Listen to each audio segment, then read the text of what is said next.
So what's the first and most important thing in helping our kids deal with really hard situations like the current pandemic? Well, Dina Johnson, one of our favorite adoptive and foster moms and a licensed counselor, joined us at our last Thrive Parenting support group to help us answer that question, and we recorded a portion of that group for you to watch here online. If you'd like more information about this topic, recordings of other topics, or if you'd like to get in contact with Dina, then head on over to our webpage, canyonlakescounseling.com/thrive, and you can also sign up there to join us live on Wednesday night if that would be of value to you. Look forward to seeing you there. Well, yeah, it's been a lot of fun to participate in these groups each week and learn from everybody else. So I feel like I'm as much a learner as anyone. But it's a lot of fun to be here with you guys. The thing that's come up the most for me and for a bunch of my friends here in town is basically not just how do I take care of my kids during this crazy time, but how on earth do I take care of myself? And the sort of the position or the framework that I operate from is one that says, well, really, you can't take great care of your kids if you're not taking great care of yourself. And some of that has to do with what we're all hearing now about self-care and how, that language is becoming a lot more mainstream. But some of it also has to do with just understanding your own internal processes, knowing what your triggers are, knowing what's hard for you right now. So I've created just sort of a list of questions, and I'm not asking you to answer them right now, but I'm just going to run through this set of questions to sort of frame how I think it might be helpful for us to think not just about this time period, although really this time period gives us an incredible opportunity to sort of reassess. We're all having to slow down a little bit. Your days might be speeding up because you've got more kids at home and you're doing more caretaking, but the world is sort of slowing down a little bit. And I think it'd be a great thing if at the end of this, whatever the end of this looks like, we all come out with a slight reorientation as far as, all right, what do I want my family to look like? What do I want my relationships to look like? What does my mental health look like? And how do I adequately support my kiddos' mental health through all of this? So one question is just how aware are you of your own anxiety and depression during this time? Some people are more prone one to the other, anxiety or depression. Some of us are magical and can do both simultaneously, both feel anxious and depressed. But what we really understand about the way that we interact with kids when we're doing connected parenting is that they pick up on our vibes and we pick up on their vibes. So it's really intentional about how we care for our kids. Well, are we aware of our own anxiety? Are we aware of our own anger? Are we aware of our own fears? Are we aware of our own depression? And I don't just mean clinical depression or clinical anxiety, but really throughout the course of a day, when are we doing well and when are we not doing well? Throughout the course of the week, what do we seem to go better than other days? Where is my own headspace as far as my mood and my ability to care well for my kiddos? And then second question is just how do you communicate that with your kids? Because the fact of the matter is you do communicate it with your kids, whether you like it or not. So we unintentionally communicate our mood and our emotional status. The goal, I think, would be to, at least as often as possible, be aware of the fact that we're communicating our moods to our kids. And it doesn't make you a bad parent if you're communicating your mood to your kids. It makes you human. But the fact is that they're picking up on us and we're doing this back and forth. I'm anxious. Toss the ball to kiddo. Kiddo, you hold my anxiety. Kid tosses the ball back to you. No, mom, you hold my anxiety. And we could do this sort of back and forth, anger, frustration, anxious all day long, in part because we just, as the adults, haven't stopped to go, oh, I'm feeling really anxious right now. What's different today than yesterday? What have I done that could contribute to that? What haven't I done that could have helped alleviate that? But really sort of slowing down enough to ask ourselves the questions of how we're doing so that we're not unintentionally passing those moods on to our kiddos. Because, they pick up on our emotions. And some of you are really aware of that because you know that if you start to spin a little bit and maybe get a little escalated or dysregulated, you can look around and go, oh, now they're all dysregulated. Some of our kids are much more internal processors. And as you get spinning or dysregulated, they might actually retreat and shut down. And so that tends to be maybe the two ends of the spectrum, that kids either respond with us in our escalation or they shut down. Can I ask you a question about that, Dina? Yeah. Sorry to interrupt, but it's a really good point. And I'm wondering how because you said if you're doing that, you're human, right? Because we got a lot of anxiety producing things around us. Right. What do you say to the mom who's feeling guilt? Like my kid would be doing better if I couldn't show my anxiety. What do you say to them? I think what I would mostly say is, one, give yourself a break. I mean, I would say that every day of the week, not just during coronavirus week. that grace is your biggest foundation for loving yourself and your kids well. That if you can find a place in your own heart for acceptance of your own struggles and maybe failures, then not only will that help you deal better with your kids, but it will also help your kids know better how to deal with their anxieties and failures. And so if we sort of model that perspective of, yeah, mama blew it today, or yep, I've been really anxious today. And because of me being anxious, I probably haven't been as gentle with you as I would like to be. I created sort of a list of scripts that I'll go through in a little bit that I think to some extent answer that question a little bit more too. But yeah, my foundational place is just always, we as parents who are parenting special needs kids and adopted and foster and all of the myriads of struggles that they present with, we cannot hold ourselves too rigidly to a standard of perfection. And what may work in my house may not work in yours, and what works for my daily experience of life may not work for yours. And so when I work with parents one-on-one, I really try to communicate, this has worked for us. It may not work for you. Go home and try it. And then 9 times out of 10, my clients are the ones coming back to me going, hey, we tried this. And I'm like, oh my gosh, you're brilliant. I never would have thought of that in a million years, So really part of it too is just in the midst of the anxiety and the discomfort, trusting your own instincts. We'll talk a bit more about that in a little bit. One of the other things I wanted to talk about is just how can you, as a parent during this uncertain time, how do you communicate safety to your kids? Because a lot of our kids have enough a background of insecurity and a lack of safety and unpredictability that even if they're pretty well settled and even if they've been doing pretty well for a while, they're now bumping up against things that might really trigger them back to previous experiences, that they worry about food being available. Some of our kids have had food shortages in their life or food scarcity. Now the whole world is talking about you can't find anything in a grocery store. We sort of want to be aware of how we communicate. Am I anxious because there's not enough food at the grocery store? I personally am not, because there's more fruits and vegetables available than there are cans of soup. And so I'm feeding my kids fruit and vegetables. Like that's been my goal for a long time anyways. Now I'm enforced. Like now I sort of have to do more of it. But do I come home and go, oh my gosh, there's nothing at the grocery store? Or do I come home and say, gosh, there's so many great apples right now because it's the season, or man, all the fresh asparagus is out, right? These are little things, but it communicates safety to our kids in the areas where they may have some uncertainty. And food is definitely one of those areas that some of our kids need safety communicated. And then, as you all know, like some of our kids have experienced neglect or they've experienced abandonment in times where they were on their own, inappropriately so, and shouldn't have had to take care of younger sibling or shouldn't have had to be responsible for mom. Well, now the world's topsy-turvy, and a lot of their story and a lot of their history is going to tell them, must get busy, must take care of everybody, must take on the burden and responsibility of making sure that everybody's okay. Because when I was 3 and mom was passed out drunk, that's what I had to do for my 1-year-old sibling, and so anything that we can do now to just continually remind them, I'm in charge. I know what I'm doing. I am smart. Do you know how smart I am? The smartest mom out there. Did you know I even go to classes to become a smarter mom?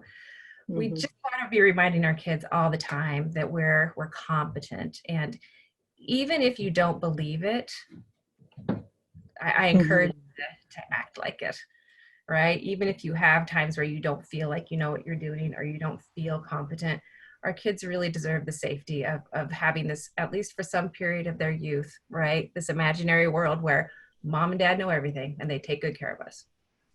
So I think part of the way we communicate safety is being intentional about what we let in and out the house as far as news and stuff is concerned, but also just being really intentional about the fact that if I'm anxious and I'm getting a little worked up about things, I need to deal with that for myself before I ask my kids to deal with it.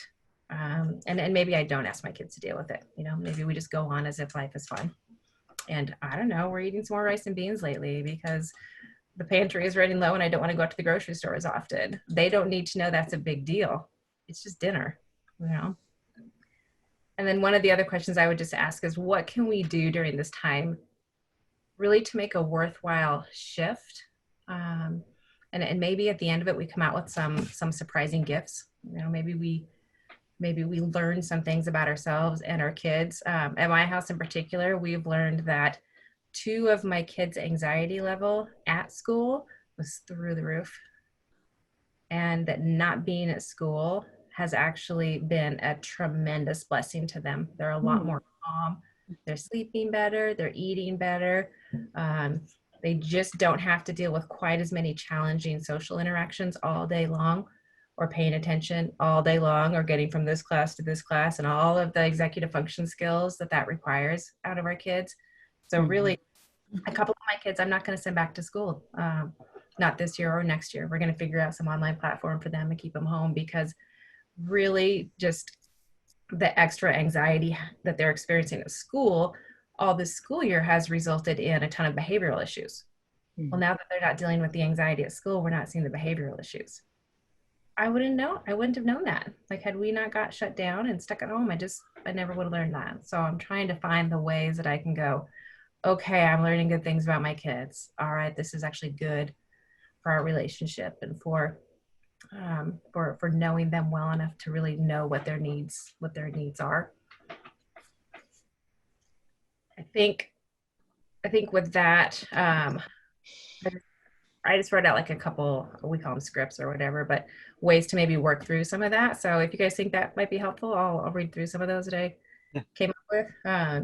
So again, from that perspective of sort of understanding what's going on in you so that you can communicate it and help your kids do the same.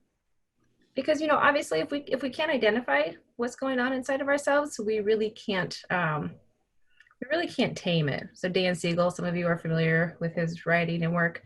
He'll say, you know, you have to name it to tame it. So whatever that fear is, whatever that depression is, whatever that discouragement is, in order for us to get mastery over it, we have to be able to identify it and name it. And when I work with kiddos, that's pretty much what we spend the first several weeks doing, is just, we name emotions, match the face to the feeling, match the situation to the emotion. Like, what do you see in mom's face right now? What do you see in my face right now? We just want kids to have these basic skills of naming their own feelings. Turns out we as adults are just not a whole lot better at it than our kids are. You ask adults to identify feelings and most people can come up with 4. And that's pretty much the bandwidth of their emotional language. Mad, sad, angry, scared. Like, that's pretty much what we can come up with. So we want to give our kids better language for emotions, but we also need it too, right? So we're going to identify our own emotions in order to have some mastery over our emotions, and then we're going to do that for our kids and with our kids. So like I was thinking, I'm like, all right, kiddo, I'm feeling pretty uncertain right now. It makes me grumpy. I wonder if it's the same for you. So we're not telling them that they're grumpy, right? And we're not putting that on them or accusing them of being grumpy. We're just saying, uncertainty makes me sort of grumpy. I wonder if that's the same for you. Man, I think if I were in your shoes, I'd be sort of scared about whether you're going to be safe right now or not. Before you came home to us, you had some confusing times when people who should have provided for you didn't. I wonder if that's making you think about that more.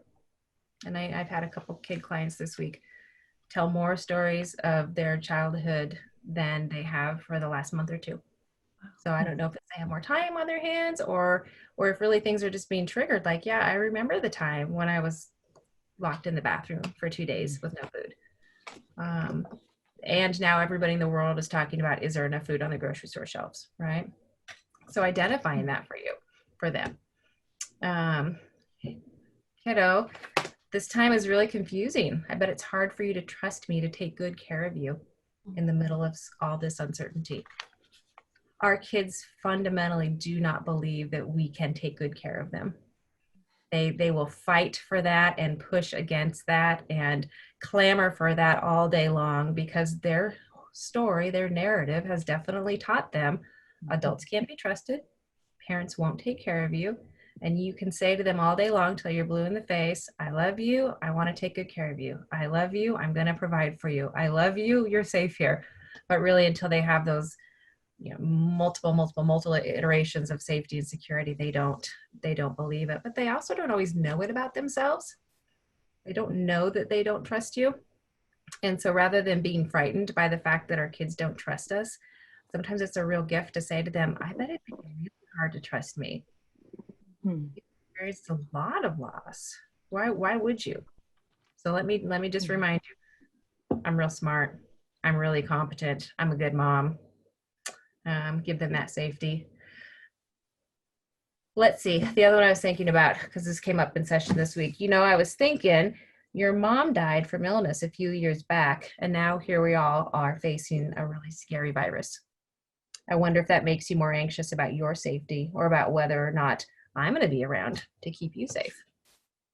So kids who have experienced loss, or kids who have experienced death or abandonment, whether they're coming right out and asking it out loud or not, doesn't change the fact that they're all asking the same questions. Am I safe?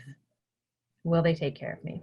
And is she going to be okay? Not just am I going to be okay, is she going to be okay?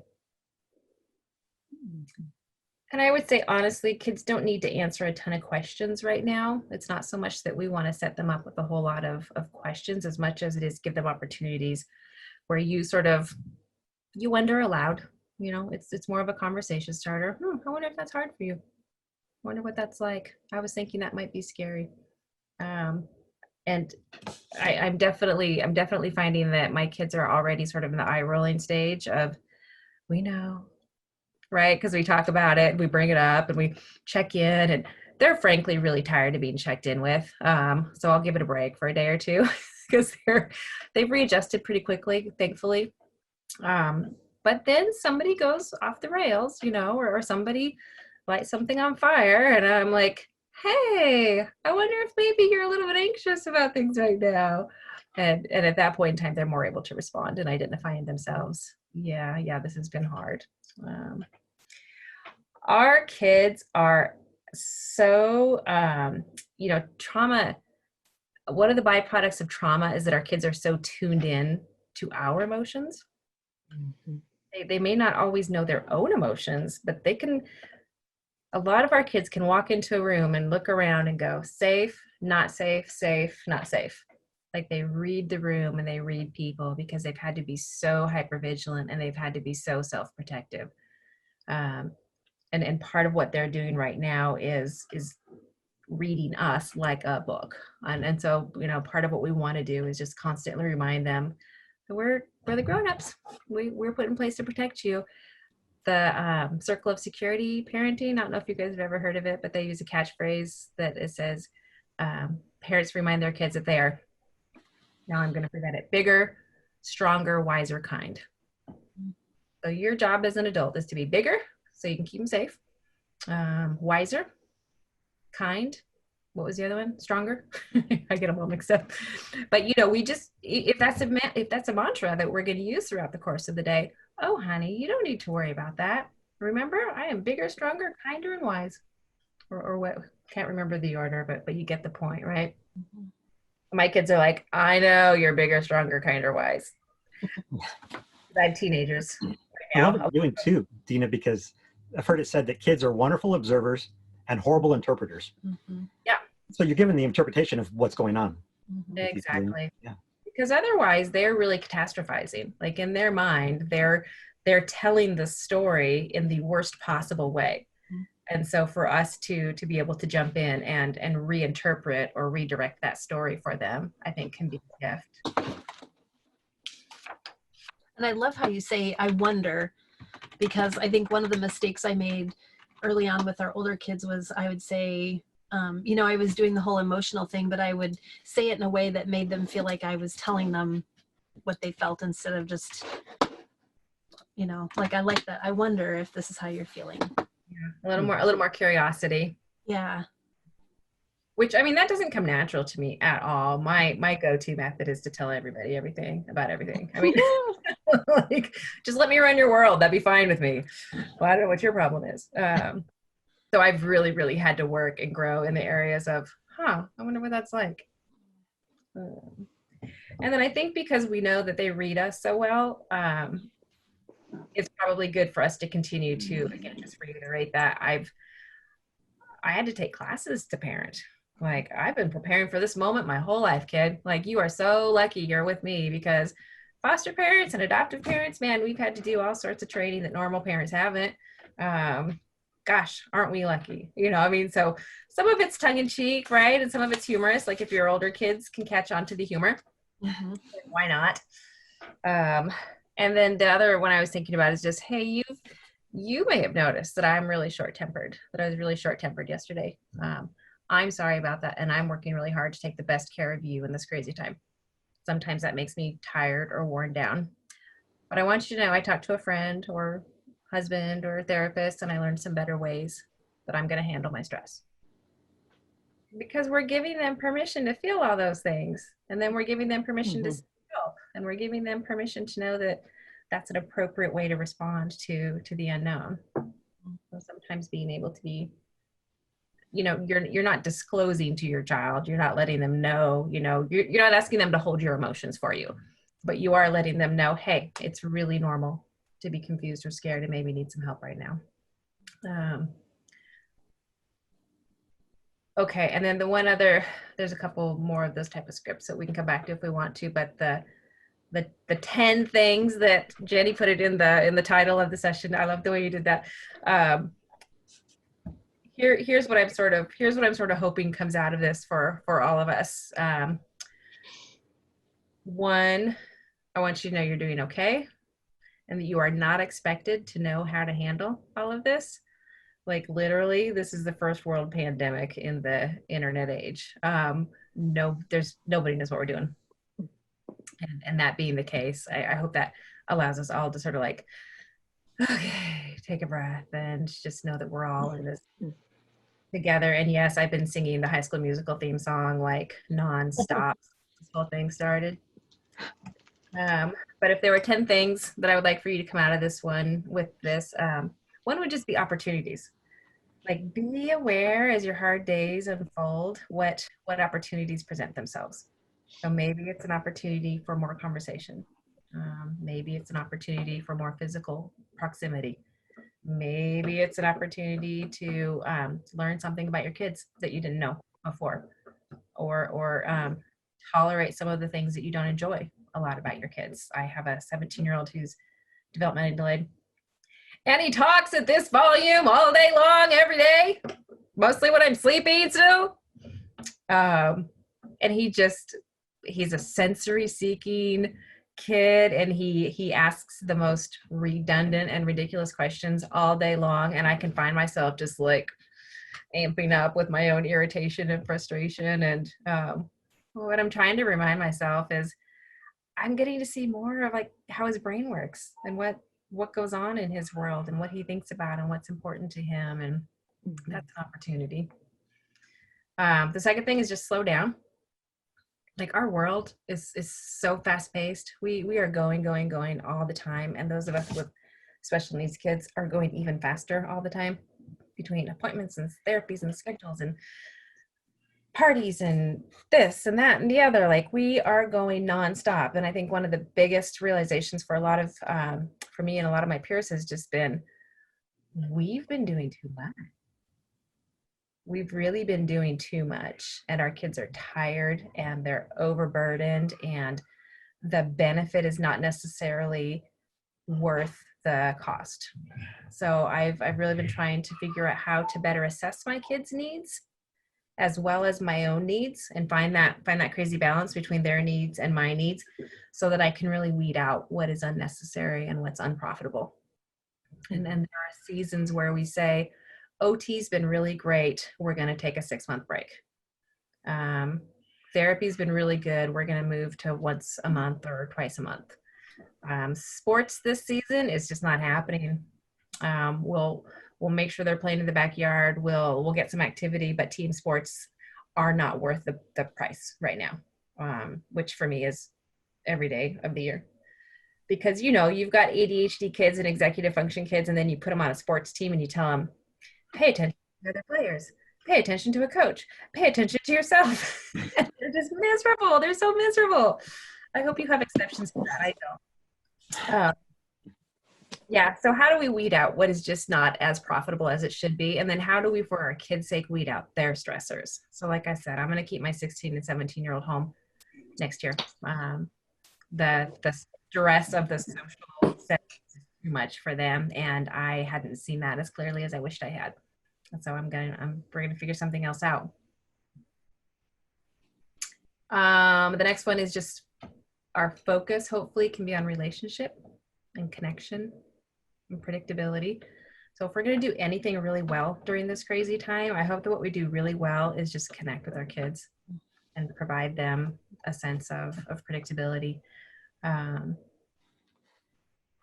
That ultimately we know that learning occurs from a basis of attachment. That, you know, if we look at like the educational pyramid of like learning in these advanced ways, from concrete thought to abstract thought and reasoning and logic and all of that, foundational to all of that is a secure attachment.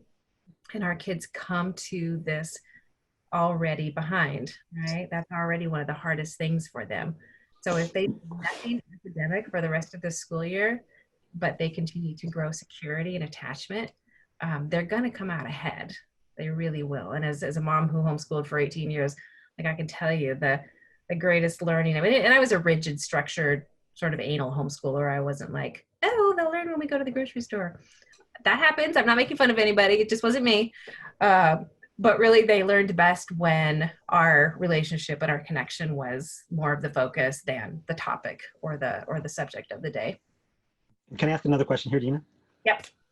Just for that mom or dad who's out there, and their heart is, that sounds nice, and I wish I wanted to, but right now the thought of connecting to my child makes me sick to my stomach. I don't want to do it. I'm looking for ways to get away for a while. I mean, what do you say to that? Yeah. Well, I mean, I've heard a couple different really good suggestions lately. One is from a therapist out of Tacoma, Barbara Tantrum, and she's releasing a book soon. It's a perfect name for a child therapist. It won't be as good as Jenny's, but what's that? It's a perfect name for a therapist. I know, isn't that funny? I love it. That's awesome. But what she talks about 30-second bursts of attention. She says, now look, this isn't meant to replace all connection and attention that you're going to give with your kids. Don't let yourself off the hook quite that easily. But if you find yourself in that place where you are super irritated and you don't have a lot to give and you can't do the ongoing demand, mommy, she says, be really intentional about once an hour, giving them a 30-second intense, like, you're it, you're all I see, you're all I'm doing, you got me, I'm yours, go. And we might be able to manage that, even if we don't feel like we can do the really intentional hard work all the time of connecting. And I mean, I've had 7 at home for a lot of years. We're down to 5. And connecting intentionally with 7 kids throughout the course of one day is really difficult, if not impossible, right? So remember, they also connect with each other. If you have other kids in the home, that they also find relationship and continuity and safety in their relationships with one another, even if they're volatile at times. That still for them is a fairly predictable thing where they connect as well. And then outside of yourself, whatever that could be during this crazy time period. And it might be their teacher on Facebook giving them a lesson, or their Sunday school teacher offering a video or something like that. The other thing that we've been trying to do is set goals for family identity and work towards it. So, you know, rather than necessarily setting academic goals right now, like what's our family identity and how do we work towards it? What do we value? We value kindness. We value honesty.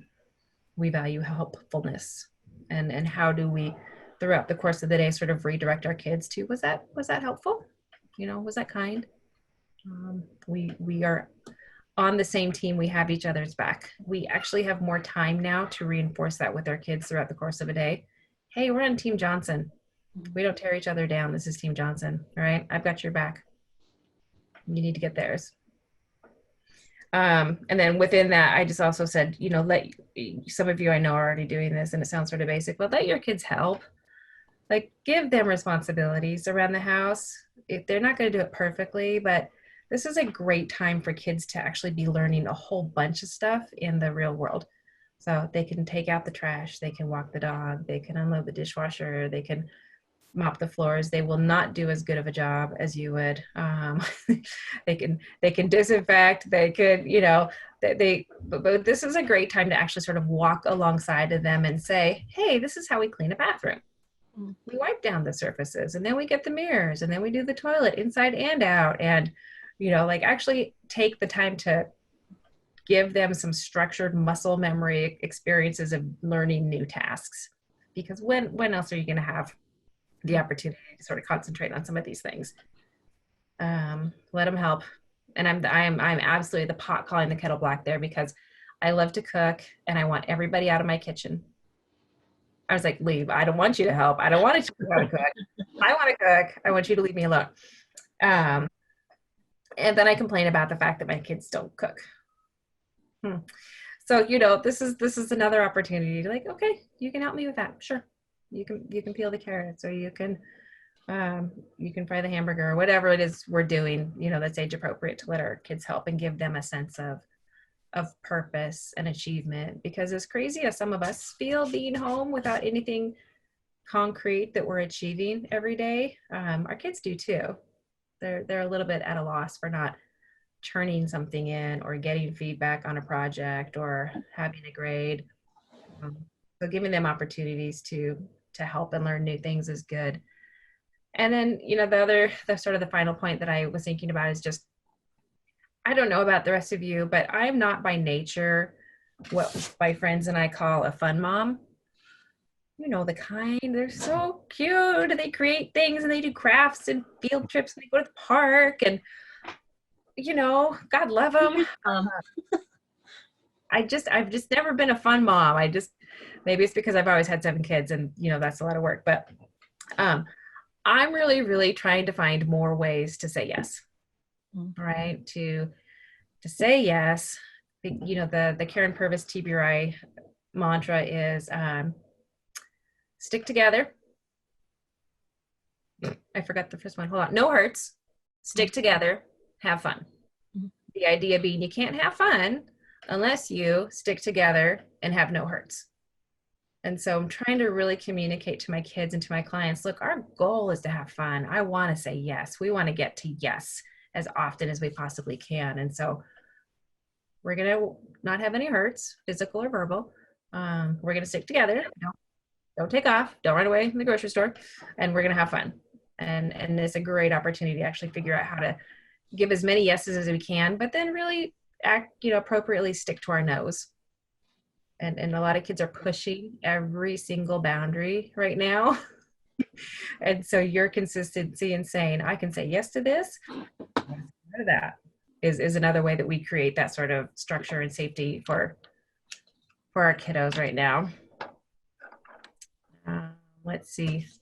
Yeah, and again, just, I wish there was a bottle that I could put this into and then give it to each of you, and we could just drink on the knowledge that is grace, right? Just if I could distribute that, and give yourself a break, be kind to you, assess your own needs, validate the fact that it's okay to have them, that your kids are going to have to at times wait for you and not have their needs met immediately, because in order for you to continue giving to them, you're going to have to fill up your own cup somehow or another. But that's not being a selfish parent or a lazy parent. That's really being a smart parent. Sometimes our no's are really about equipping us to later be able to say yes. And that's sort of what I'm hoping for comes out of some of this crazy time. This was just a portion of our Thrive Parenting support group. We have small groups too that are really great if you want to interact live with other parents who get you. And so if you'd like to sign up for our groups on Wednesday nights, then just head on over to our website at canyonlakescounseling.com/thrive, and we'd love to see you there.